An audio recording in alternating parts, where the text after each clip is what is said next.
Hello and welcome back to my channel. In the spirit of the season, I am doing a winter scene. This is actually my first one. I don't care for snow, so I tend not to do it. But in this one, I did snow. But first, this is the second try. This product, Molito, I'm not sure if I'm saying that right, it's a drawing gum. Don't buy it. It dries super fast. It tears your paper. It's not great. So with that being said, it tore my paper up so bad that I had to start over. So this is a second take. My first one I did ink sprays, and second one I decided, you know what, let's get out those pan pastels that I love so much. So I'm not sure why I keep holding that moon mask down, seeing how I haven't started the sky, but I hold on to it like my life depends on it. So I've put some hills in here, and I'm coming in with my pan pastels and darkening it up, putting in pink and blue and purple in the sky, which I have tried to reflect into the snow. Now I need to be holding on to that mask. It takes me a while. I chopped a lot of this out to shorten down my videos. I have tried to upload 2 videos in the last couple weeks. They've uploaded, but on YouTube they are in waiting status. I'm not sure what that means, but they're not uploading. So I decided it was time to move on. I'm not waiting on them anymore. So we're cutting this one way down, and the others are getting deleted. So there is our background. We're going on with our moon here. I used grays and blacks and blues and whites. And one thing I didn't mention is the pink and the purple that I put in and the light blue that I put in the sky and in the ground. Those are pearlescent. And I absolutely love them. I got them on my Blick haul. That was a couple videos back if you want to see that. Actually, it might have been the last one. Either way, they're fabulous. So I get that done. Those are the colors of my Carbothellos I used, and I sprayed fixative on there. Here is the Versafine Clairs. I tried to use the black in the back, then the twilight in the mid stamping range, and then the front I stamped in the medieval blue. Trying to, things further back or darker. That's like the hill, I tried to do it the back one a little darker, and I had to get lighter as it come to the front, trying to make it feel like there's a little more depth there. This is my Stamping Up stamp cleaner and a microfiber cloth. That's how I clean off my stamps, in case you were wondering. I tend to forget there's still people, that could be finding my videos that are new. So I need to keep that in mind as I go through these. The gray behind my paper is foam, just to help keep from missed spots. I am working on multifarious paper. This is an 8x8. I absolutely love this paper.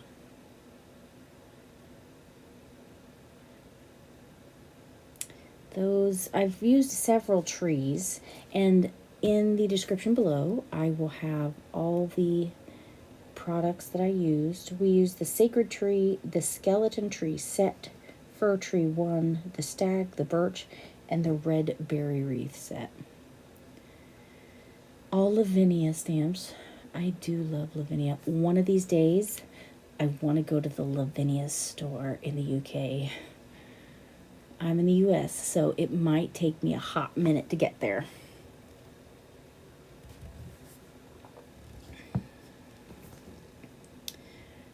This is the sacred tree.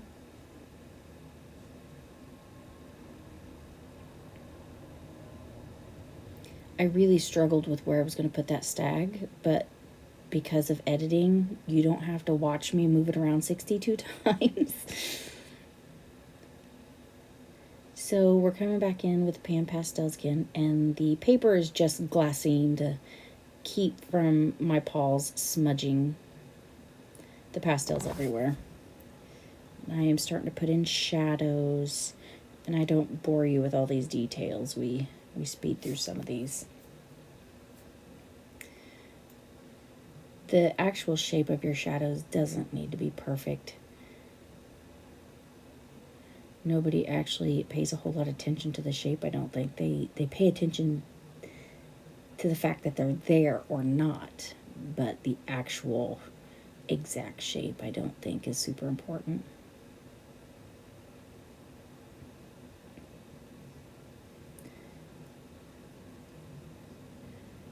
It's important to try to keep in mind what direction that your shadows would be going in reference to the positioning of your moon on your paper.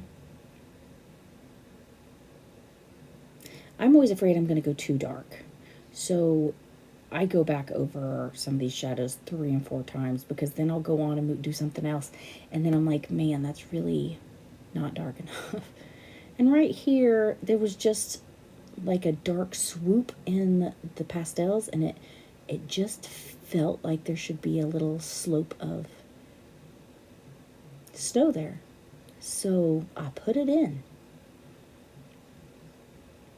Still working on the shadows. When you put in that many trees, you're gonna have a lot of shadows.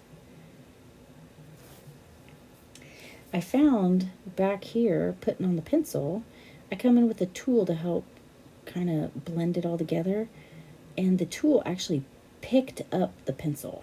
Like, it was almost not there. See, here's my little tool. So I had to come in with the pan pastels instead of the carbothellos, because for some reason it just kept picking it up.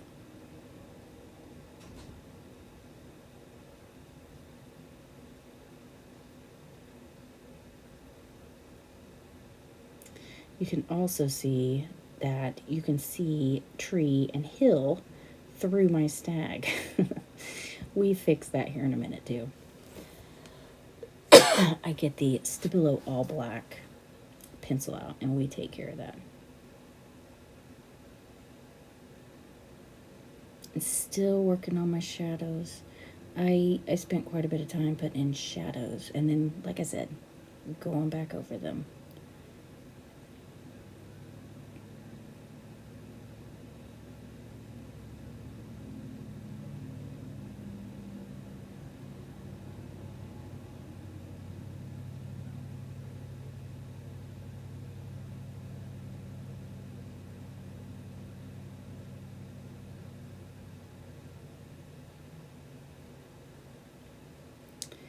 There, I am finished with my shadows, and I'm coming in, putting in some spots where the moonlight would be coming through the branches of the tree.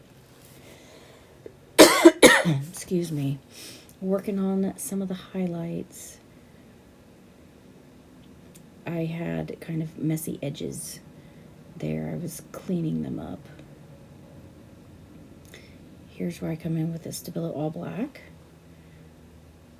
And I get that done, and you can see he's nice and solid now. This is a bucket I got a drink in at Krabby's in Florida when I was on vacay, and I decided to put my pens in it. I did some rearranging.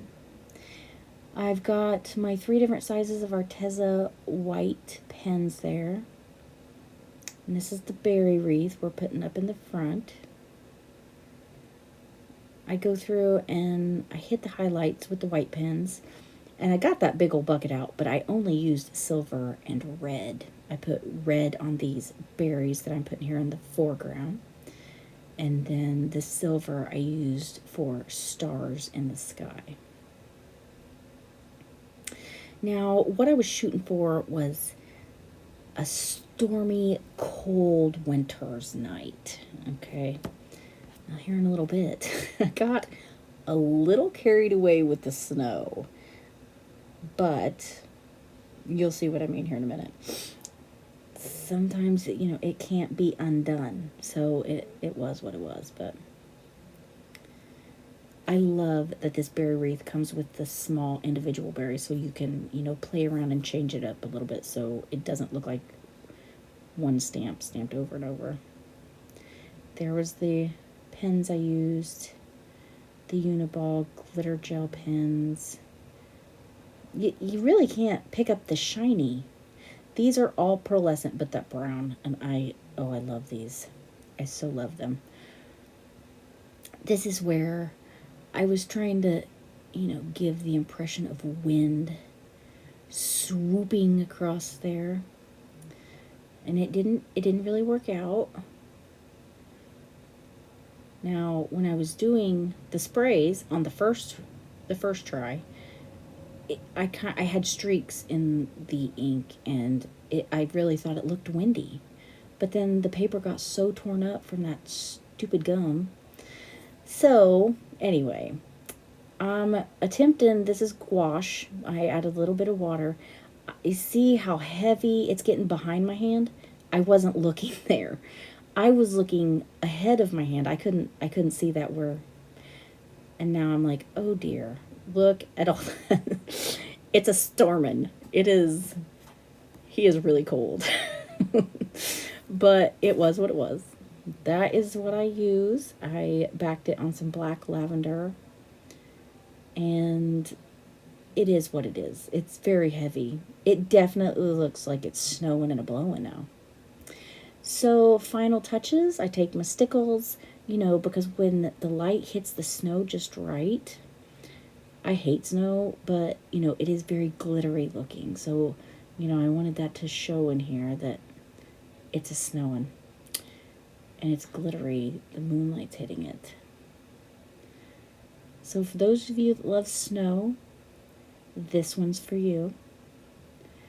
I think I need to do my fairies on the beach. I hope all of you are staying warm if you are in these cold, crazy temperatures. And I hope you enjoyed my video. If you like it, give it a thumbs up and subscribe. And we will see you in the next video. Thanks for watching.